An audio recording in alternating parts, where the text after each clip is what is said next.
This podcast is developed by BridgeBio to educate ourselves and the public about living with a rare disease. Since our guests aren't scripted and are free to speak their minds, their views and opinions don't necessarily reflect the views and policy of BridgeBio Pharma. Now, we hope you enjoy the podcast.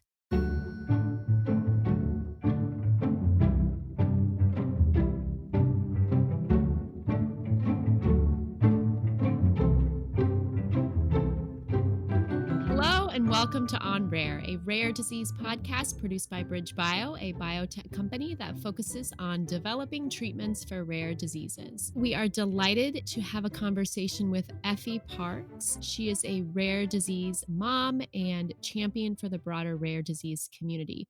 My name is Mandy Rohrig, and I'm a member of the patient advocacy team, and I'm joined by my colleague, David Rintel, head of patient advocacy. Hi, David. Hi, Mandy. Nice to see you. And a little bit of a change of pace. We have another podcaster. So I met Effie, I think last year at Global Genes. She really blew me away. And since then, I've listened to multiple episodes of her podcast, Once Upon a Gene. Effie was living her life. She gave birth to her son, and he eventually was diagnosed with a rare genetic syndrome called CTNNB1. She has an incredible story and just a lovely person. So really excited to talk to her. Yeah, that's incredible. This is part one of two podcasts. Part one is here in San Diego at the Global Genes Advocacy Summit. And part two, we'll catch up with Effie at a later date. Effie, thank you so much for joining us today. Yes, I'm so happy to be here. Thank you so much for the invitation, David. Oh, it is just a delight to have you. And I want our listeners to know that we're recording this at the Global Genes meeting in San Diego. So you may hear some hubbub above our voices, and that's just people outside in the hallway talking. Global Genes is an incredible meeting, and Effie has joined the staff of Global Genes. But first, I'd love to hear your story and your experience, starting before rare disease came into your life. Okay. So I know from your podcast that you were the owner and operator of a small business in Seattle. Sure, yes. I say that I'm like the hairstylist now of the rare disease community because I still have all of my friends that come and tell me everything. So there's a line out the door of people hoping that you'll do their hair before their next presentation. And people are like, are you bringing your shares? Yeah, I'm carrying on, but I'll see you there. So I had a great little business down there and started online dating because that's the only place you're going to meet a nerd. I'm pretty sure my husband had never been into a social environment that didn't have to do with Dungeons and Dragons. So I found him dating online, and we fell in love the day we met, and I knew I was going to be with him forever. So you met your husband, you have a salon, dedicated clientele. That's the first step. What happens next? Yeah, so Casey and I, had a whirlwind romance and got married pretty quickly. We had a beautiful wedding in a bright, sunny spring day, which is so rare for Seattle. So it was just perfect. And we could not wait to start a family. It's what both of us had always wanted. I also come from a really large family. I'm one of 13 children. And so I've been around kids my whole life. I just wanted to grow that family like everyone else. We had all these expectations and we had this idea of what it was going to be like. And we had everything planned out like one does. And I got pregnant with Ford. It was amazing. I was working in the salon. I got so swollen by the end of the day that I was literally the barefoot hairstylist. So I was pregnant with Ford and my feet would get so swollen. So I worked up until the day I was induced, basically. So he came to work with me every day. Yeah. So he was well-trained in hairstyling as well. In utero, that's always useful. So. And he came out as bald as could be. He didn't have hair for a while. Children always need to challenge their parents. So Ford was born. Yeah, so I was at my very last appointment.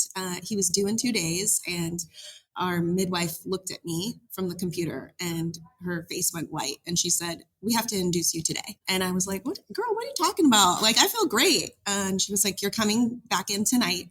We're inducing you or your baby could die." So I was really shocked. I didn't have any complications. I didn't know that anything that was weird during my pregnancy. They had just said, "Your baby is small, but you're small, so that's totally normal." And then I found out later that IUGR, which is intrauterine growth restriction, is a serious thing. And it's not just a small baby. So it kind of happened all really fast. Yeah. and everyone kind of blew it off and they said it was not alarming, but there was definitely an air in the room of somebody knew something that we didn't. Yeah. And it wasn't until later that you found out what she knew, and it was intrauterine growth restriction. Yeah, so lots of those babies are born really small. That's what that means. So right away, we couldn't feed Ford. Ford wasn't swallowing. He wasn't latching. We were trying all the things. I knew there was something wrong. I knew there was something wrong. I knew how to take care of a baby. I could take care of a baby with my hands tied behind my back, and I knew something was wrong. They sent us home anyway, and they said that I would figure it out. I was a new mom, and my husband and I were luckily home together for those first few months. And we kept going to the doctor about twice a week saying, we can't feed him. He won't eat. We can't feed him. We were spending tons of money on all these different kinds of adapters that they help you feed babies with, and nothing was working.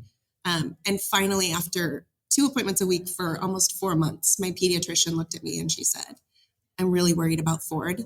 I've called Seattle Children's and you need to bring him there. So that was kind of the onslaught of finally people going, we hear you. Yes, something's wrong with Ford. And it took 4 months, but you knew babies. You knew that something was wrong, and you're a mom. You had that feeling. Yeah. And, that's just that was kind of the beginning of all of the quips that you get in appointments, right? You're just a new mom. You're worried. You're tired. So that was kind of the beginning of those things that families hear. And then they doubt themselves and they don't know that they can push back. So Effie, you have this appointment with the midwife. It's supposed to be a routine appointment. She's looking at her computer and says, we need to induce tonight. Scary. And how far along in the pregnancy with Ford were you at that moment? Yeah, so it was my very last appointment, meaning he was due 2 days later. Oh, I see. So I went in that night for the induction, and he was actually born on his due date on June 30th. I see. I just have to comment that our hopes and dreams are for a child who's healthy and who starts to feed really well and who does everything well. And it's really a shock when things aren't happening as expected. So including needing to be induced at the last minute. Yeah. You are reporting to the pediatrician for 4 entire months that Ford is having difficulty feeding and other challenges. And it took 4 months until the pediatrician said, let's look into this further. Yeah, it took 4 months, and I will give her credit. She came to the hospital. Ford was inpatient for about a week at Seattle Children's after that, and she showed up after work and life one night really late to see him, and she apologized. I did get a new pediatrician, of course, but I appreciate that she did make that effort and realized she made an error. So what did you learn about Ford during that hospitalization? That is when I just started hearing words that I had never heard before. And it was just normal. Everyone that looked at him in Seattle Children was like, oh yeah, that's hypotonia. That's dystonia. He has microcephaly. They started saying all these words that nobody had said. And they did it just by looking at him. So I just already had seen the difference in knowledge of people who see sick kids and people who don't.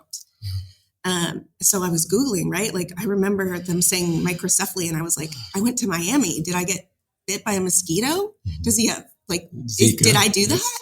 So yeah, you just start to hear all of these medical terms and nobody's really explaining it to you because they're doing their rounds, right? They're busy and you're trying to catch up as much as possible. So it's a really crash landing. It's a crash landing for families. Yeah. And the change of language is really remarkable. And they use the words like dystonia, microcephaly all the time. But of course, you've never really heard those terms and certainly not referred to your baby 4 months old. No. Got to be really... Yeah, shocking. Seattle's definitely getting a lot better, but I think there needs to be a new parent buddy system almost, right? Hey, this is your first time here and you have a sick kid. Yeah. We're going to sit down and do you have any questions? There needs to be that moment where a doctor can literally take 2 minutes and you feel seen and you feel safe. Yeah. Rather than just the shock of it all. The human connection between your medical profession and the family is so vital and it's so important. Yeah, I could just see that healthcare providers sitting down and saying, you're hearing a lot of terms about your baby that are new to you. Exactly. And I understand that this is difficult and we'll see you through, or even we'll connect you to another family who's had this experience. Yeah, and I think that's just that's the effect of rare disease, right? I think if I would have showed up and Ford had cancer, I would have had an entire team taking care of my family. There would have been a gift basket in the room probably, because they know what they're doing. There's coordinated care. They have a plan. But when you show up with a rare disease, what are you going to do? Yeah. And they're in the process of sorting it out scientifically. Also, it can take an awful long time to come up with a diagnosis, and until then, families are feeling around in the dark. Yeah, and some of them wait a long time. Yeah. The average time that someone's finally getting their answer is about 7 years. 7 years. So how is it with you and Ford? We got lucky, right? Thank goodness we were at Seattle Children's. Mm-hmm. There's a lot of amazing people there, and they fielded us to a geneticist immediately. So someone was like, this kid has something genetic going on and he has to get tested. So we went and saw a geneticist, and she looked at Ford and she said, he has HPS, I'm sure of it, but we have to get a genetic test to check. HPS. So she told us that Ford had a fatal form of albinism, not the other kind of albinism. Mm-hmm. So we got our blood draws, we got a whole exome sequence, and for many months we thought Ford was going to eventually die from not getting a lung transplant by the time he was 30, and then covering him and buying really expensive UV clothing, and it was wild. Yeah. And then she called us and we had our appointment, and she said, it's not what I thought it was. It's something called CTNNB1. He's the 30th patient in the world. He'll never be able to talk. He'll never be able to walk, and he'll be severely mentally affected, and you should go get some therapy. I have to take pause to put myself in your shoes and your husband's shoes to hear that. So as you had never heard of CTNNB1, and I hadn't before I listened to your podcast, in a few words, just make sure we know what his condition is. Yep, it's a neurodevelopmental disorder. So Ford is not creating enough of a protein called beta-catenin, which is in charge of a lot of things. It's binding our cells together. It's how they reproduce. It's how they grow. It's the cell health. It literally affects every aspect of his body. So without enough of that protein, it affects everything, right? They're typically physically disabled. They have intellectual disability. Some of them have seizures. They have movement disorders, feeding disorders, eye disorders. It affects everything. Luckily, we're not a neurodegenerative disorder. So I think that's the first thing every parent goes to look for. Yeah. They're also the cutest kids. Speaking of the albinism comment, they all have this white hair and this white skin, and they all look like siblings. Yeah. Really? Wow.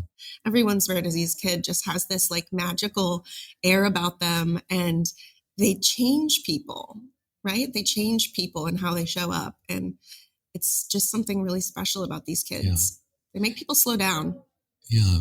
So one thing about Ford, who's now 5, right? 7. 7. Oh, wow. I know. He has, in addition to being beautiful, he has an infectious laugh. And at the end of every Once Upon a Gene podcast, which I will try to mention as often as possible on this podcast, is a recording of Ford's infectious laughter. It is, I feel like if I could make that a ringtone on my phone, I would do it, because it makes you feel good. And he just seems like a really happy little boy. It is an epic, world famous laughter. And I challenge anyone to not at least crack a smile when you're listening to that. And it is just a reminder, right? After the heavy conversations that we're having, after the serious stuff we talk about on the podcast, that there's also like this really, really bright spot. Yeah, I love that. And the challenge has been raised, to find another laugher as infectious as Ford. Yes. I doubt that we'll find someone, but send your recordings to Effie. Totally.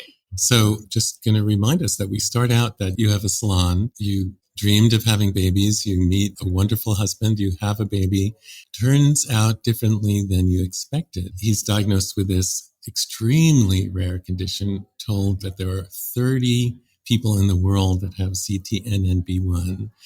I'd like to know the next step in your development as a rare disease advocate, as an advocate for parents of kids with very rare diseases. So how did that get started for you? Wow. Well, there was definitely a period where we were just grasping, right? And trying to figure out what was happening, and had a million appointments every single day. And I feel like that time just went, a lot of it we don't even remember. Yeah. But yeah, so there just came this time where I was like, I'm going to be doing this forever. Like, this is our life. Yeah. And I can't do it like this. I need to find my people. Mm-hmm. I need to connect with others, because I'm getting further and further apart from the people in my life and how they're living their life and what their kids are doing. And it is not connecting with me. And it's making me not join in social environments. It's making me not go to kids' birthday parties. Like, I didn't recognize myself, because like I love people and like they fill me up. And I realized that this was going to be our life and I had to figure it out. Yeah. And I had to find people who understood. Yeah. Because even the people who are helping you, nobody knows what it's like, right? Right. Nobody knows what it's like unless you're in that house 24 hours a day doing this job. Yeah. So I started just like feverishly like looking for people who were talking about stuff, buying books that had keywords, and I wasn't liking really any of it. Yeah. As a parent, you're in the car all the time, right? Driving to and from appointments, or you're on a walk or whatever, or you're in a waiting room. And then I found Sean and Kyle from the Two Disabled Dudes podcast. And those dorks were laughing and making fun of each other. They both live with Friedreich's ataxia, and they had this podcast and they were talking about rare disease. Mm-hmm. And I was like, it's them. They're my people. Like, I didn't know I was a part of the rare disease community until I started listening to them. And in fact, they were talking about the Global Gene Summit that they were about to attend. And I was like, oh man, it's August. I can't go to San Diego in 30 days. I'm too busy with Ford. But I said, I'm going to go to that someday. Yeah. And so I emailed Sean and Kyle and I was like, oh, hey guys, you're my best friends. You've been in my ear now for about a month. You're out of episodes, by the way. So I'd like you to keep recording because you just saved me. Mm-hmm. Like, I just found what I need to do. I realized that podcasting was that perfect medium for rare disease parents, and they could have that friendship without having to commit to any sort of giving of themselves. Yeah. And you heard that they were going to be speaking at Global Genes, right? Yeah. So they were yammering on about this Global Genes event, and I still didn't know Global Genes existed because nobody really told me what was going on with Ford. I didn't even know I was a member of the rare disease community. And so I was like, I'm going to go to Global Genes someday. And I've been ever since. Okay. I'm here. I work for this amazing org. But yeah, they changed my life and they made me realize that I needed to tell my story and that I needed to be there for others to find. You know, I try not to say too much, but I have two things to say. One is that we often land up providing what we didn't receive ourselves. Exactly. But often we recognize the need because we experience the need and then we look for someone to fill it. And then you realize, well, that's going to be me. And that's what happened to you, right? Yeah, of course. The other thing I wanted to just point out is what happens to friendships. We're taught, you know, someone sprains their ankle or breaks their leg. You bring them a lasagna and you say, call me if you need anything. And, you know, the leg gets better and you resume normal life. But with a rare disease, any long-term condition, it doesn't go away. There's no getting better and people kind of drop off the map. Am I right? You definitely find out who stays and who goes, and you make your own family, right? You find those people through that medium, and the most unexpected people also end up showing up in your life. So it all evens out in the end, and you get just like the shiniest, brightest gems. Yeah. But yeah, you realize pretty quick that some people have the ability and the capacity to sit with you in that and to figure out how they can contribute. Other ones disappear.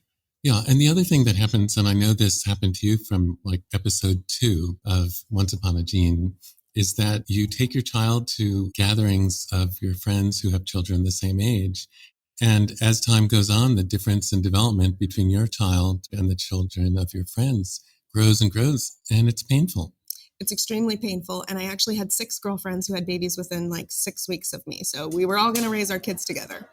That did not happen. It was obvious within months. You know how quickly babies progress when they're on track. And so I remember vividly this moment where my friend sent me a snapshot of her baby that was a week younger than Ford, sitting in a bumbo chair, and she had food on her face.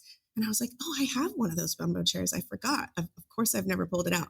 Maybe Ford could sit in that. And I pulled the bumbo chair out and I put Ford in him, and I'm completely slumped out of it. Yeah. And I was like, oh, we're not the same. Yeah. So you came to Global Genes and I was at that meeting and with the 2 disabled dudes and, you know, they spend a lot of time talking to each other. They're really enjoying their conversation. Yeah. They're best friends. Even before they get to any guests or any topic. And they taught you that a podcast was a way to pull a community together.